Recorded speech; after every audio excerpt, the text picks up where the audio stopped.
And Runhappy is swung to the outside of them. He's being ridden by Edgar Prado to go as Private Zone takes the lead at the top of the stretch after a 44 1/2 mile. Private Zone will come into the final furlong in front. On the outside, Runhappy trying to close in with Favorite Tail. Holy Boss is back to fourth. Private Zone reaching for the wire. Runhappy coming after him. These two will decide it. Private Zone, Runhappy's got him. Runhappy has won the sprint. What a racehorse! Alright, welcome back to Racing Rundown. We got a loaded video to get to today. I made a video back in probably, what was it, like mid-March, April-ish, talking about this situation that's going on at Santa Anita. And I had thought that it had kind of resolved itself. I'm sure most people thought that, you know, the situation that was happening in the winter had kind of resolved itself and was not going to be that big of a deal at this point. Well, we thought wrong. It has gotten very dicey out in California, and there's a lot to talk about. If you have not heard, I'll start here. If you have not heard, Hall of Fame trainer Jerry Hollendorfer, based at Santa Anita, was asked yesterday to leave the track permanently, and he was given 72 hours to vacate his premises. So that's a big story. There's a lot of opinions coming in on that. Some people are 100% for it. They think that this guy has had such a shady record and, you know, it should have happened a long time ago. And then there's other people that are saying, you know, he's being made a scapegoat because the Stronach Group needs someone to make an example out of to appease the media and all this other stuff. So I will give my position on that. I would kind of say that I'm in the middle of that, but like I said, we'll get to that later. I do just want to talk about this, though, right now.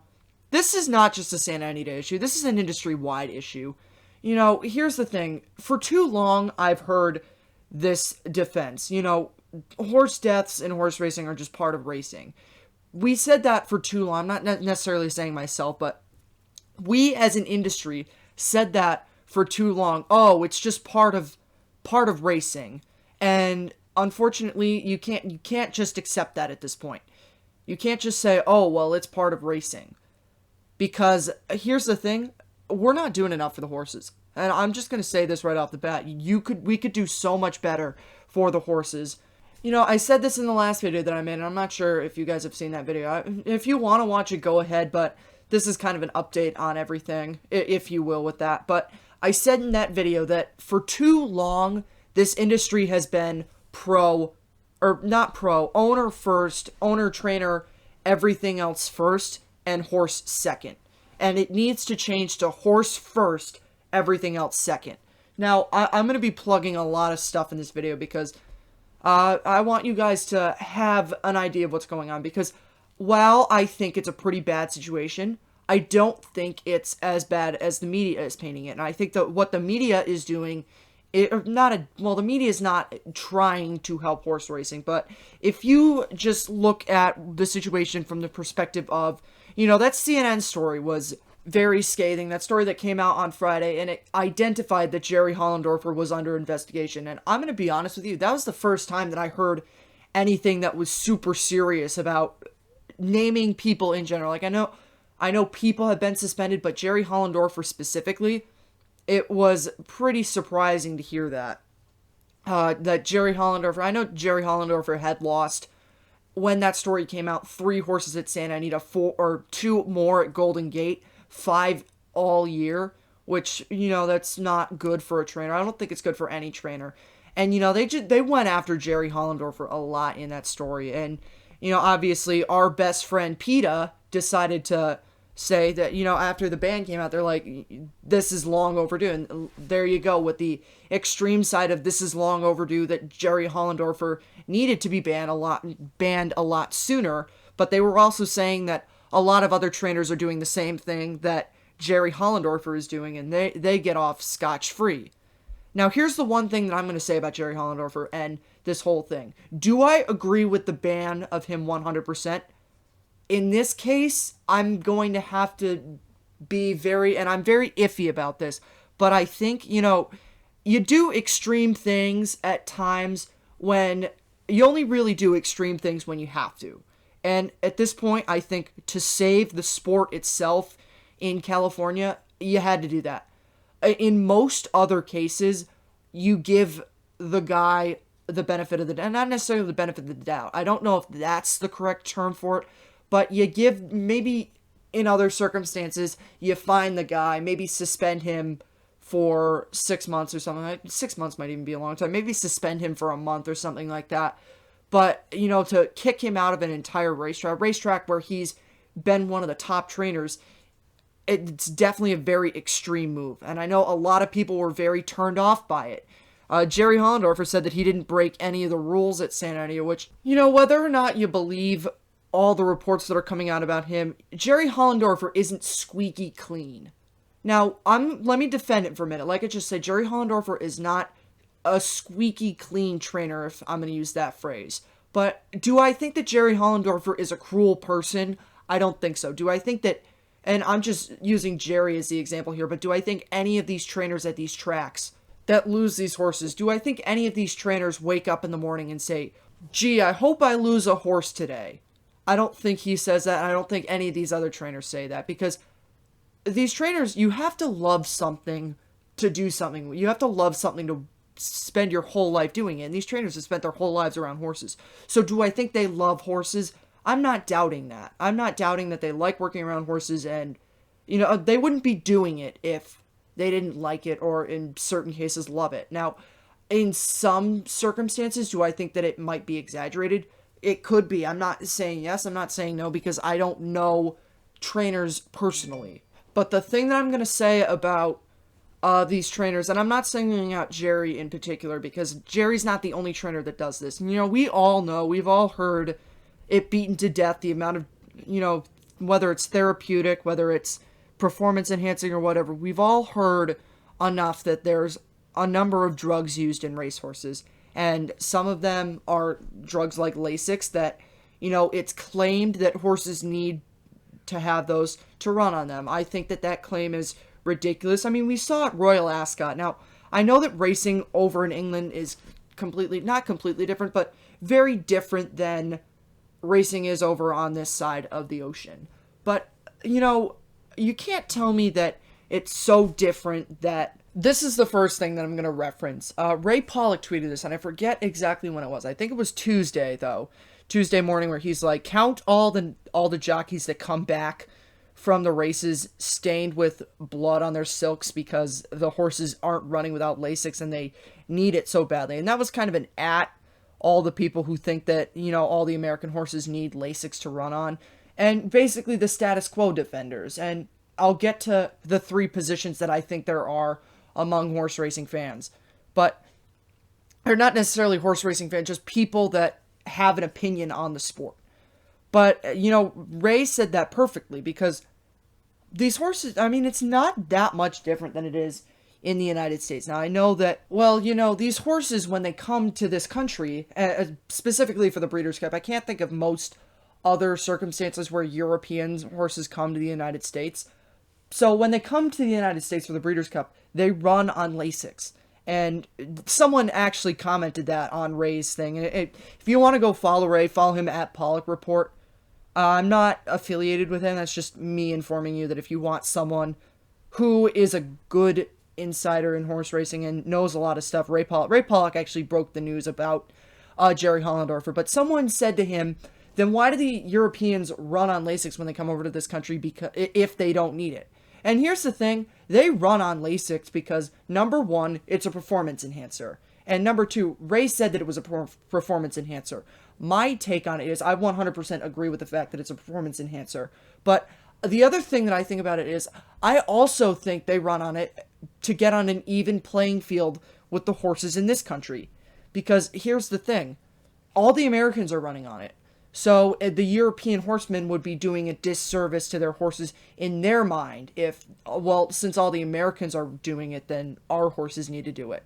Now, that's a flawed mindset, but it's a mindset that the trainers and the owners have. Now, this brings me to my next point, the rampant use of drugs in the sport of horse racing. Now, I think that this is something that's kind of been brought to light in the average person's mind by all the deaths at Santa Anita specifically and the media coverage because of it.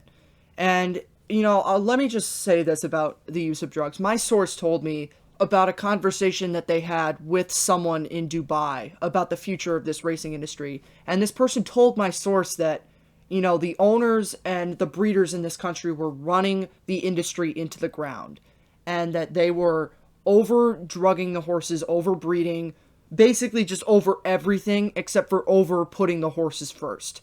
And, you know, you can kind of see that with the rampant amounts of injuries in this sport and the amount of horses that are being bred. You know, a lot of people made a big deal, and it's still being made a big deal about Runhappy. If you remember, Runhappy was an Eclipse Award winner, and that's what my intro was. I always try to choose intros that are relevant to what I'm talking about, and I chose Runhappy because I was going to talk about him in this video.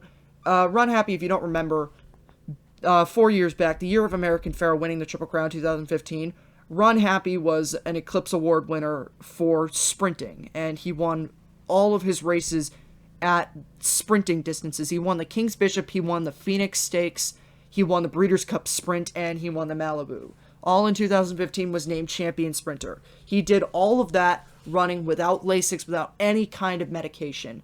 And it shows you that a top horse like Runhappy can not just win races and be successful, but win Breeders' Cups and Eclipse Awards against horses that are running on that drug. And it shows that it's not needed. And I think that was very important to have a horse like Runhappy do what he did, because, you know, I mean, it's not walking off the trainers from using, you know, they're not going to say, oh, well, because Runhappy did it doesn't mean that I have to do it, but it's also good for the breeders. Now, the other thing that I'm not going to get into is the fact that, you know, you're always afraid that they might overbreed a horse like this, but it's good for the bloodstock that there's a horse that hasn't had to deal with the constant drugs in the system and all that kind of stuff, because it allows, and a lot of people are going to be breeding Runhappy, and that's the thing that Claiborne Farm is really advertising. You know, if you've ever watched anything with horse racing, they always talk about Runhappy, and their slogan is no medications, no problem. And, you know, that's good to have something like that in there, because the drugs have been in horses for probably since the I'm just gonna make a guesstimate and just probably say the 90s is when this really started to become really rampant. And, you know, they've been in the horse's system, so you've been having this problem of a lot of horses breaking down. And not even just breaking down, but to a lesser extent suffering injuries. And here's the thing. Let's go take a look at this for a second. Someone tweeted this out yesterday. The person's name is, I actually don't have the person's Twitter handle, but there have been 10 top 3-year-olds, and when I say top 3-year-olds, stakes-winning 3-year-olds that have been injured, sick, or were missing significant time. Those horses were Global Campaign, Country House, By My Standards, Sir Winston, Omaha Beach, High Call, Some Like It Hot Brown, Instagram, Gunmetal Gray, Maximus Mischief. Gunmetal Gray, Maximus Mischief, Instagram, Some Like It Hot Brown, Global Campaign, and Sir Winston all had problems with injuries. Now, Omaha Beach, I'm not going to equate his injury to drugs, because the connection between Lasix and drugs that racehorses run on and entrapped epiglottis, and I don't know whether or not there is, and if it's a strong connection. If someone would like to enlighten me on that, I would be appreciative of that. Country House is also sick. Now, we don't know whether or not it's just that he's sick. He ran a fever before the Preakness, that's why he didn't run. So we don't know whether or not it's that he's sick or he was sick and then there's something else, but he's not going to run for the rest of the year.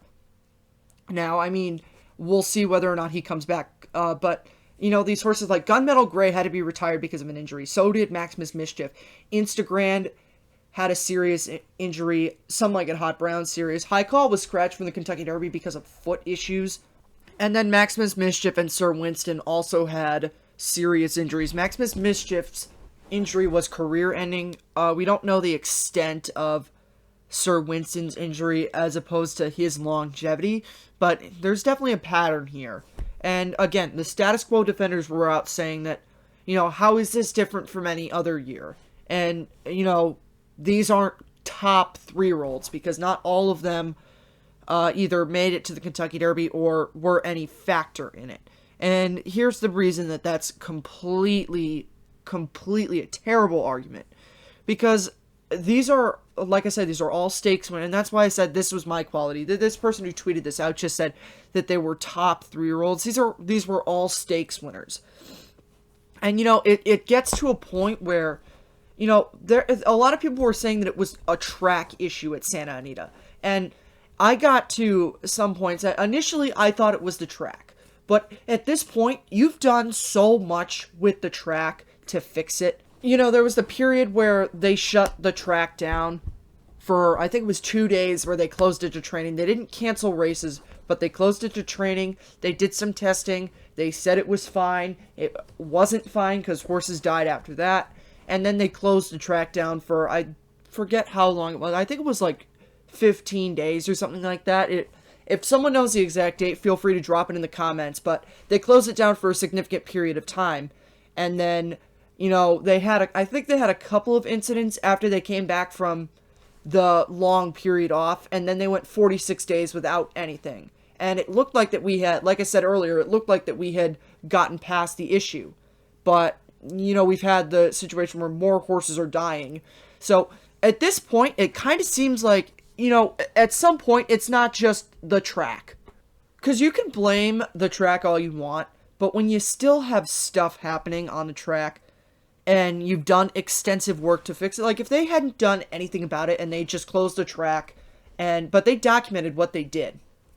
And I think that there's definitely more to it than just, oh, it's the track's problem. And I'm not going to say that the track didn't play a part in it, because it was an unusually wet winter in Southern California, and they kept sealing and resealing the track. And that's a problem. It makes it a harder surface to run on. So, I mean, you could say some of it was because of the track, but, you know, like I said, there's been drug use for so long in this industry that it's not just the track. And whether or not it's drugging, they're using drugs to mask injuries in horses, which is done, by the way.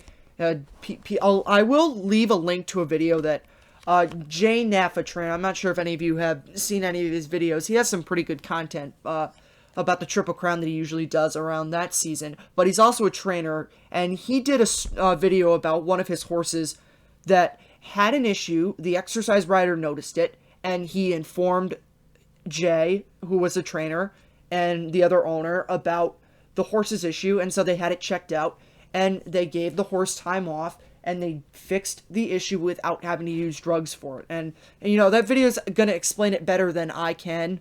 So I'll leave a link to that. I'll leave a link to a bunch of videos in the description of this video. But check that out, and you can see what it really is like for a trainer when they have an issue like it. And it gives you the perspective that they don't need to use drugs all the time. But, you know, some of them could be from residual effects of just the amount of breeding is making the horses not as sound as they used to be.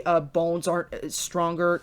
Things like that. And then also some of it could be that trainers are just using, because there's two types of ways you can use drugs. You can use drugs as in a therapeutic way. You can also use it to mask the injury so that the horse doesn't feel the pain, and you can run the horse again. Now, a lot of trainers are going to do that because they want the horse on the track making money, because the horse sitting in the barn doing nothing isn't going to be making the money. The owners want the money, the trainers want the money, and the horse needs to be running for them to have that happen.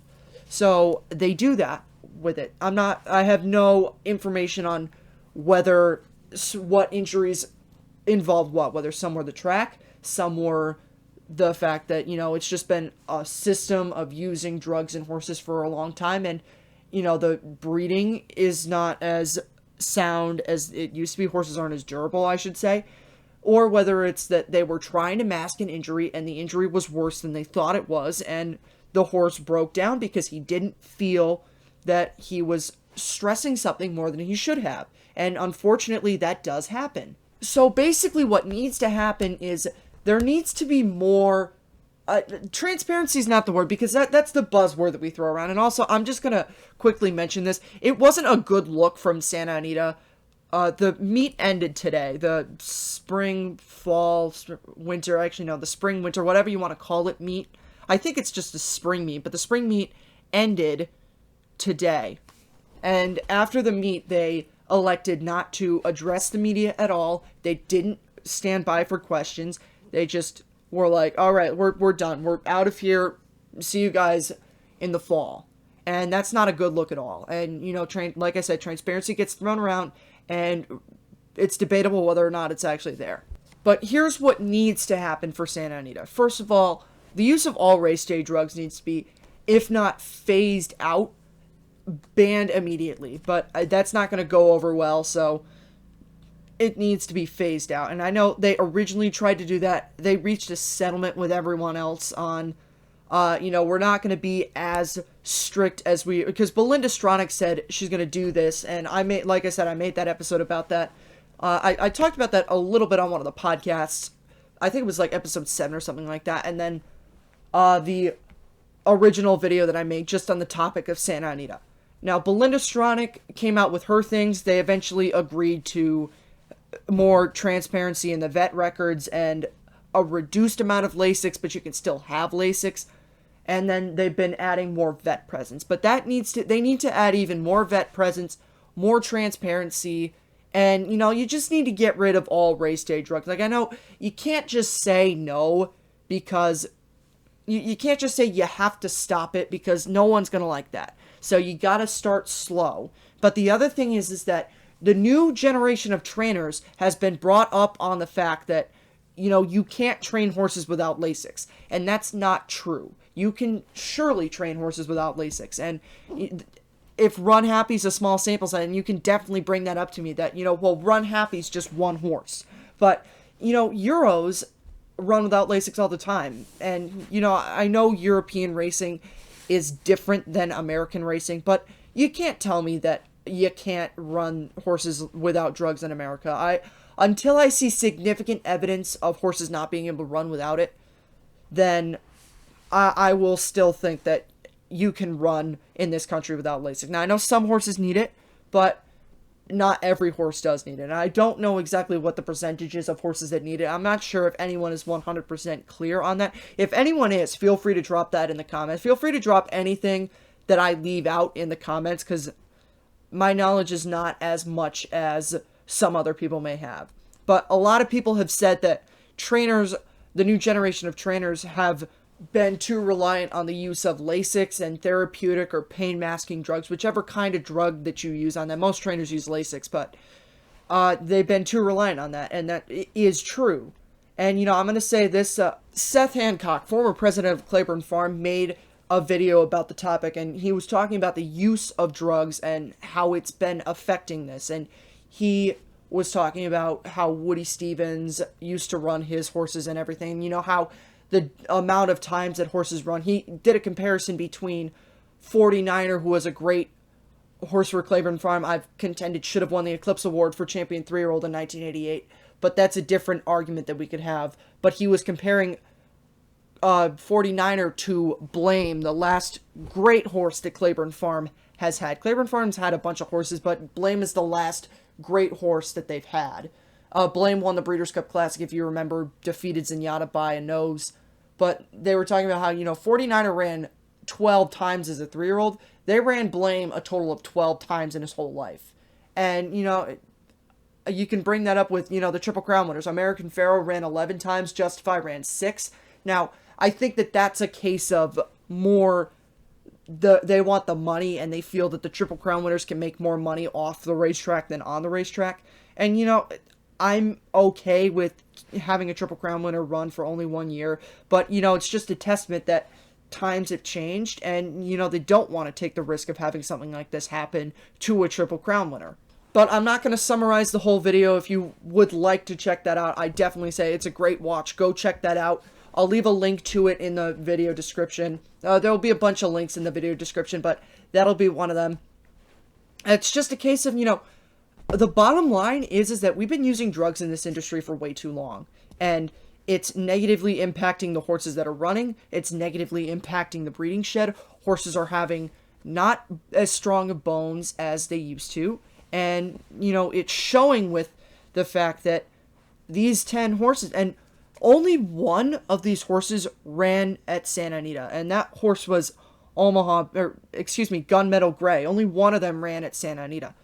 I know Omaha Beach was there, but and I'm not equating Omaha Beach's issue to track problems, but Maximus Mischief ran his last race at Gulfstream. Instagram ran his last race on Derby Day in the Pat Day Mile. Some Like It Hot Brown ran in the Bluegrass Stakes. They took him off of the synthetics at Turfway Park, tried to get him to the Kentucky Derby, failed, which I predicted was going to happen. Sir Winston ran last time at Belmont, as did Global Campaign. So only one of these horses that has suffered severe, non-life-threatening injuries, but severe enough that they had to take a significant amount of time off. Only one of them, Gunmetal Gray, ran at Santa Anita. And Gunmetal Gray's last time out was, his last race was the Rebel Stakes at Oaklawn. And that was Omaha Beach's last out, too. I said Omaha Beach at the beginning because Omaha Beach did run at points, but didn't run prior to his entrapped epiglottis. And like I said, I'm not equating that to the use of drugs. So I've made my whole spiel about the way that I think of Jerry Hollendorfer and, the fact that the industry needs to change. But I want to talk a little bit about the perception of this industry. And you saw that article on CNN was pretty scathing, and most of it was true. I did talk a little bit about possible legal action in the state of California involving the thoroughbred industry on the Thursday live show before that, unfortunately, stopped running. What actually happened, I'll explain this to you guys now because I didn't think to do that earlier. What happened was I pulled out my USB for my webcam, so my webcam stopped working, so that shut off the live stream. I apologize for that. That 100% was my fault. Won't happen again, but I was talking about the impact that I think the amount of money that the thoroughbred racing industry brings in to the state of California and just the current economic system means, at least in my idea, that I think the thoroughbred racing industry is at least safe at the moment. But I do think that it's generally an issue, and it's not something to take lightly. I think, it's bad, but it's not unsalvageable. But, and I said that I was going to talk about that, and I also want to talk about that. There's 3 positions that you can have on horse racing. There's the status quo defenders, the people like me who think that that not everything is great, but the sky isn't falling. And then there's the people who say that the sky is falling. And then, actually, you can put forth, and then there's the people who are like, horse racing is completely 100% cruel, get rid of it. Now, I'm not going to say that there's not stuff in the industry that doesn't belong there, because the drug uses and pain masking drugs don't belong. And, most people should think that way. Regardless of whether or not you think that way, that's your decision to make, not mine. But it should not be involved. Or, excuse me, that should not be the case. You should not have drugs that are masking the pain of horses and potentially putting them in danger. But the thing that I am going to say is, and I talked about the laws in the state of California a little bit, because a lot of people have been concerned that PETA, People for the Ethical Treatment of Animals, if you're unaware of them, but a lot of people have been afraid that PETA is going to take a shot at horse racing. And when I say take a shot, not just post something on Twitter about how bad horse racing is, because they've been doing that for 10 years.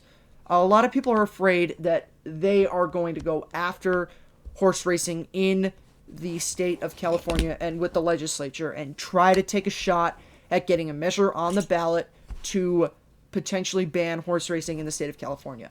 And that fear is very prevalent, and it's very prevalent in the people who have spent their whole lives working around horses. If you saw on Thursday, the backstretch workers, the grooms, the exercise riders, everyone had a demonstration. Actually, I think it was Friday, now that I think of it. But the backstretch workers all had a demonstration, and they were addressing to the press that, our lives matter too, and this is our job. And, you're talking all about this, and you're forgetting about the middle people. And I think we forget about the middle people a lot too. That, these people have spent their whole lives around horses. They really love what they're doing. I know some people question whether or not some of the trainers love their horse, which I don't question it, but I know that is there, and especially people like PETA say that they're in it just for the money. But these people, the grooms, the exercise riders, the hot walkers, they love their horses, and maybe even a lesser, you can get rid of the exercise rider, but the grooms and the hot walkers, they love the horses, and they've been around them for all their lives, and, you know, maybe their parents were around them, they introduced them to horses, and now they're passing it on to their kids.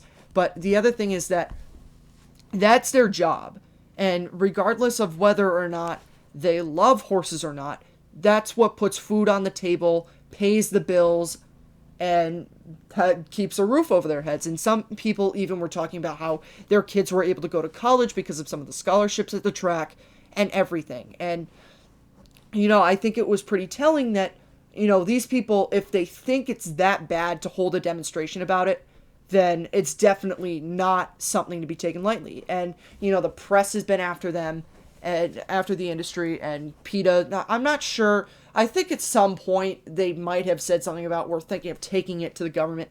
But I said this on Thursday. I did not think that it was going to get to that level, because here's the problem with that. You know, there's a measure in California where you can get 600,000 petitions signed on something, submit it to the state legislature, and have them put it on the ballot for a measure. And if the procedure wins, then it becomes a law in California. And, you know, here's the thing that I said about that. The problem with that is that they have to approve it. And so you can't do radical things like, you know, I mean, as much as PETA hates horse racing, we all know what they would love to do more than anything else is shut down the meat and dairy industry.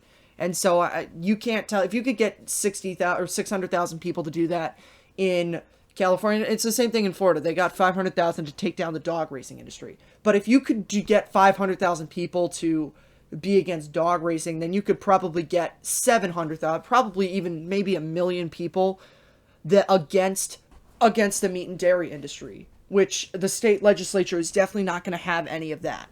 So, and I think this case is the same way in California. There's definitely enough support that if they tried to do that, they could definitely get the amount of signatures. But I don't think that the state of California, and especially the city of Los Angeles, because Arcadia is a suburb of Los Angeles, wants to deal with that. Because here's the problem. They were talking about this on Saturday. There's already 59,000 people unemployed in the city of Los Angeles. There's 7,000 workers at Santa Anita that work on the backstretch. I believe that's what they said. They said there were 7,000 just backstretch workers. So that doesn't even account for all the staff that works there, the people that work in hospitality, all the other, the janitors. Those are the two positions that I can think of off my head, but anyone else that you can think of, the vendors, all those people. So that 7,000 doesn't take into account all of those people. It just takes into account the grooms, the hot walkers, and all the other people that work on the backstretch. So, and the city of Los Angeles does not need to have that happen. And like they said, the people who were working there, they said, we don't want welfare, we just want our jobs. And so these people, they had their press conference, and then afterwards they were taking questions from the press. And I retweeted the link to the video on, I forget who posted it, but I believe it was ExpressBet TV tweeted the link to the full live stream. So that was retweeted on my Twitter handle. If you want to go find that, it's at Rundown Racing. The other thing that's on Twitter at Rundown Racing is a petition to sign your support for the Horse Racing Integrity Act. That would that's a congressional thing that would ban the use of all race day drugs throughout the country, and you wouldn't have to rely on the tracks to do it. All race day drugs everywhere banned, and it would also set up a central governing body, essentially a commissioner in horse racing, which horse racing does not have. All the other major sports leagues have that. Horse racing does not, and horse racing needs one badly. So that is on there. So is the link to the full press conference on XBTV. You can find that on Twitter at Rundown Racing. Just a plug for the Twitter. That's also where you can get all my up-to-date opinions on everything. But going back to that press conference, someone in the press, and I couldn't really hear what this person was shouting at them, but he shouted something at them, and it prompted the guy to say, there's consequences for extreme measures. So it was definitely something about, this sport is cruel, you need to ban it. It's something, it would involve something of that guy that prompted him to say that. If someone wants to say what they heard, then go ahead and do that, but I'm not going to speculate because I can't hear it. But I think it's something like, you know, use your imagination for something that would prompt him to say that. But, and, you know, it made me think that, you know, there's unintended consequences for everything. You know, do I think that these people, like Ingrid Newkirk, PETA president, Kathleen Guillermo, vice president, and, you know, all the stupid people on Twitter who, you know, they see the PETA thing about how bad horse racing is, and they're like, this sport is so bad, like, how is this not banned? I'm just paraphrasing tweets that I've seen. There's probably a ton more. But all those idiots that say that, do I think that they have any care in the world about the jobs of backstretch workers that have been doing this their whole life and really have nothing else to do? They have no other experience, and it's not economically feasible to move their families. No, I don't think they have any care at all for them. I think that they're just trying to do something because they want to do it, and they don't really care about the consequences of that because it's not their problem. You know, they're focused on one thing, and that's get rid of the horse racing industry. And, you know, I feel the same way about anything else. They clearly show that they didn't care about the people in the dog racing industry, which, I mean, the dog racing industry isn't as widespread as horse racing, but it definitely leaves people unemployed and people who don't have, like, that was their life. So do I think that they have any care in the world about that? Absolutely not.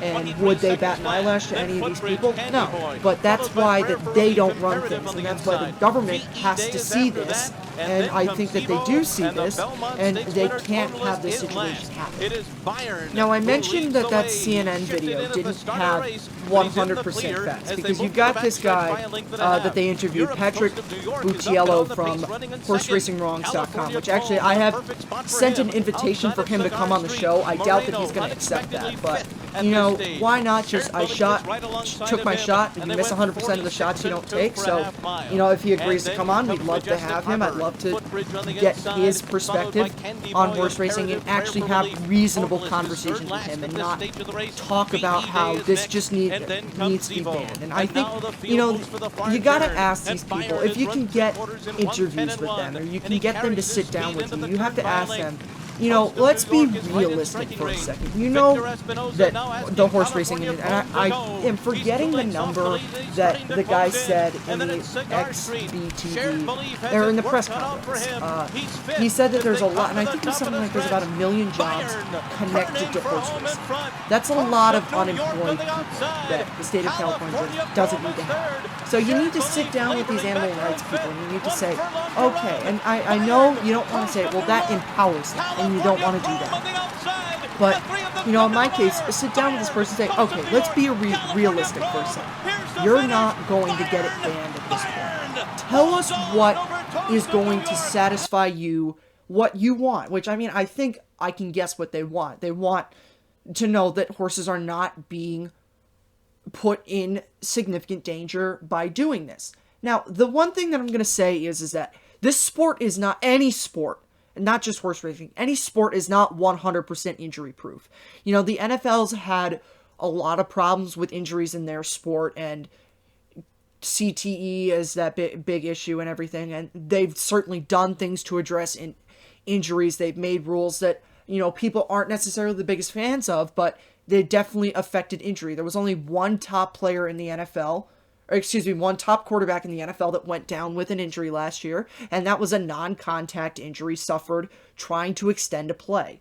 In 2017, there were a lot of injuries that were caused directly by contact. And they made rules to fix that, and they worked.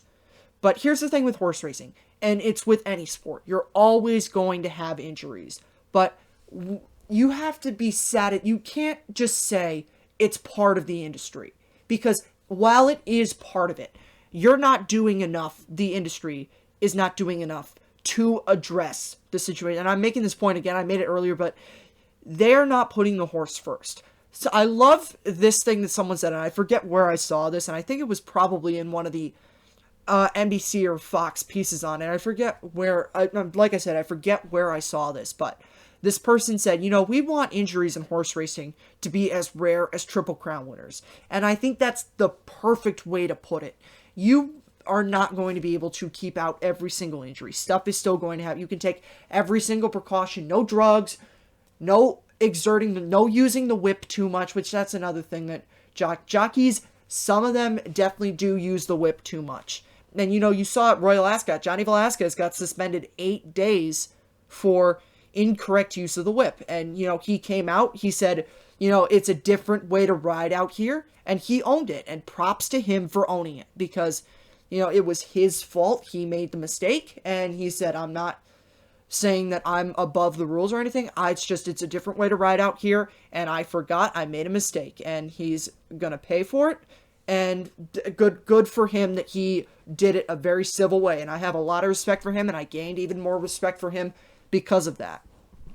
But like I said before, I mean, in that video that I did back in March or April, the whip needs to be a tool. It doesn't need to be it's being used like a gas pedal, and it doesn't need to be used like a gas pedal. It needs to be used like a steering wheel.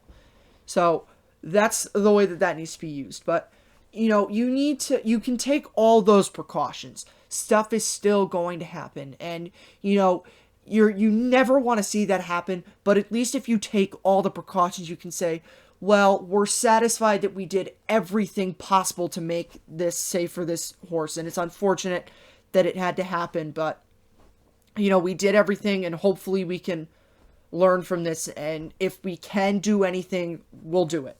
But this Patrick guy said that his company has documented several injuries, which, whenever these companies interview people and they're talking about it, it's not even just with sports things, but whenever they're talking to someone and there's a verified statistic by someone and the person that they're interviewing claims that statistic is incorrect, or they have more information than is originally put out there, then the news companies always said this is not verified by N. And CNN said that. So they said that this statistic was not verified by CNN. This guy said that they've documented at least, I think it was something like 20 horses are killed a week on a racetrack. And I've seen made up statistics before. This rescue company called Bell Vita Rescue on Instagram, and I've called them out before on my Racing Rundown account, actually, and I got blocked by it, which I expected to get blocked for, but I wanted to call them out because they made up a statistic, and I have the post screenshotted right here. They said that an average of 30 horses die per week on a racetrack.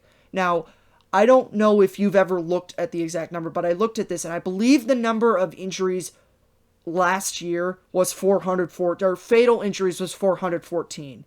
Now, if you take 30 and times that by 52, and that's just the average, so in their eyes, it's more, but the average of 30 horses per week times 52, that's 1,560. That is definitely more than 400.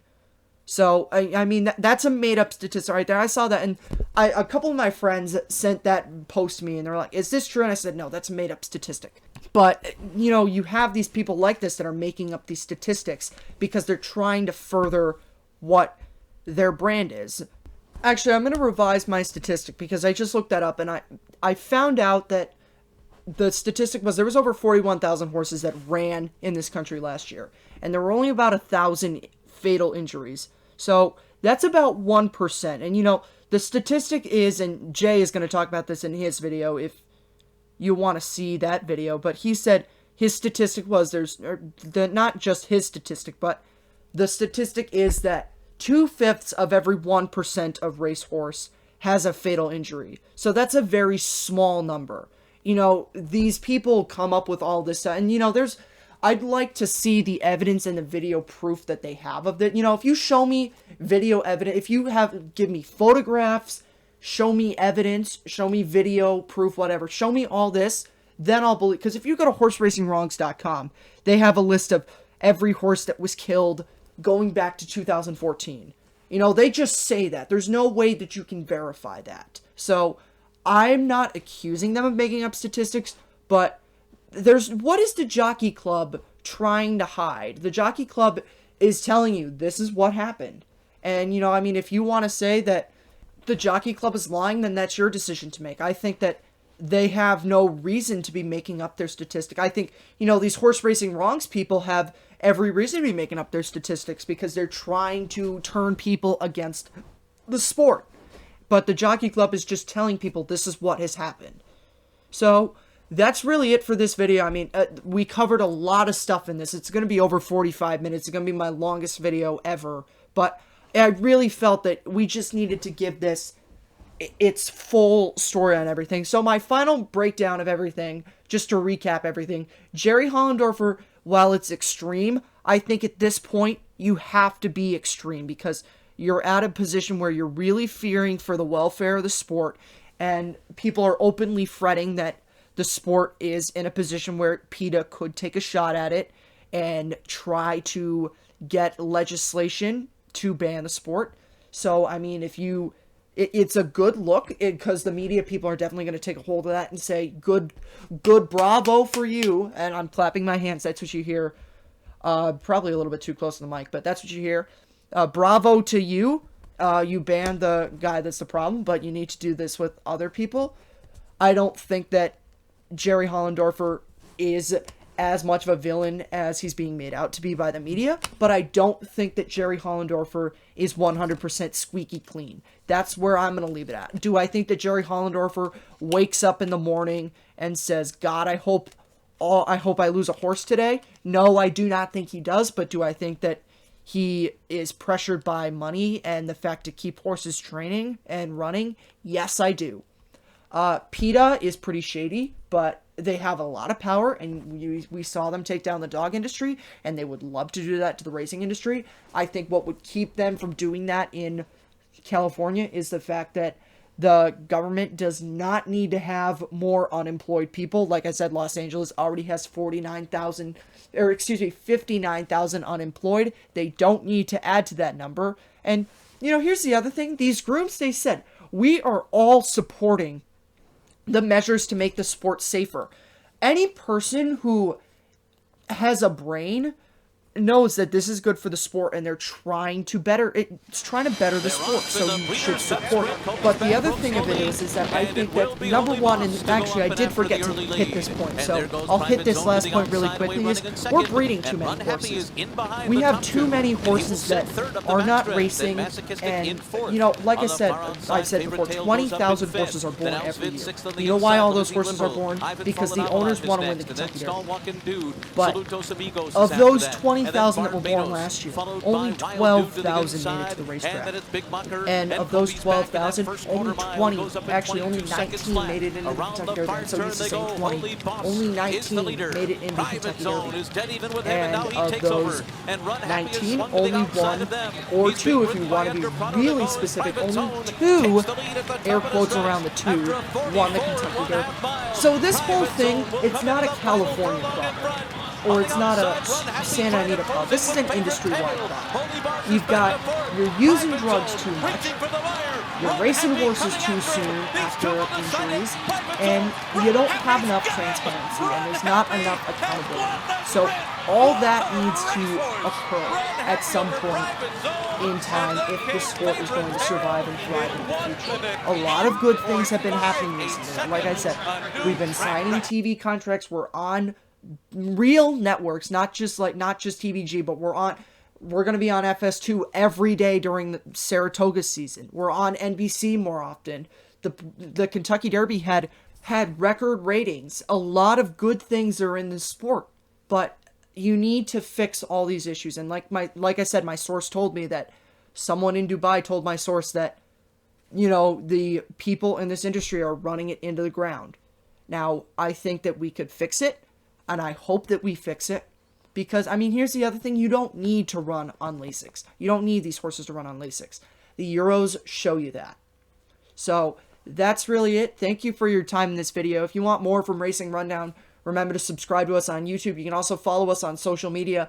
I plugged the Twitter earlier, but if you need another reminder, Rundown Racing on Twitter. That's where you can get all my live up-to-date reactions to everything. You can also follow us at Racing Rundown Podcast on Instagram. We have, coming up this Wednesday, we have Gary Stevens, Hall of Fame jockey. We're going to be interviewing him. If you have a question for Gary Stevens, comment it on this video or any of the recent videos. Also, newly secured for July 5th, we have Oaklawn Park Track announcer Vic Stauffer coming on the podcast. And at some point, we're going to have Jay Primmon during the summer. So we have a lot of stuff during the summer. And maybe, who knows, we'll get that guy from Horse Racing Wrongs. I'm highly doubtful, but if he comes on, I will be sure to let you guys know. Also, on Tuesday, we're going to be doing a full Royal Ascot recap. I'm not going to talk about Santa Anita at all during the podcast episode because we've hit enough of it right now. So I'm not going to beat the dead horse. So I will see you guys on Tuesday and on Thursday when the interview comes out. See you then. Of the lane, Gary Stevens has been the perfect passenger for Runhappy. He's clear by 4, marking, trying his best, and he's starting to close the gap just a bit. 16th pole, Runhappy is simply super. He polishes off an outstanding campaign with a dominant victory in the Malibu.